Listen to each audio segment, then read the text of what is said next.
சோர்ந்து போகாதே, ஜெபம் பண்ண. என் அன்பு தேவ பிள்ளைகளே, நம்ம செய்கிற ஒரு மாபெரும் தவறு என்ன தெரியுமா? பிரச்சனையை கண்டு சோர்ந்து போய் படுத்து விடுகிறோம்.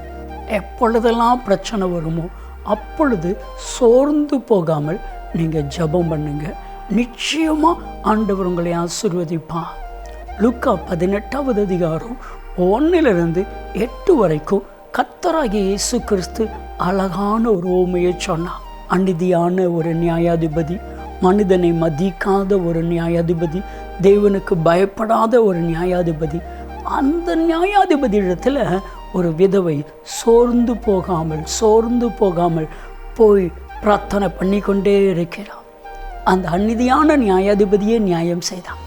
இப்போ ஆண்டவர் சொல்றாரு, என்னை நோக்கி இரவும் பகலும் கூப்பிடுடைய விஷயத்தில் நீடிய பொறுமையாய்ந்து நியாயம் செய்யாமல் இருப்பேனோ, நான் நீதி உள்ள நியாயாதிபதி செய்வேன்.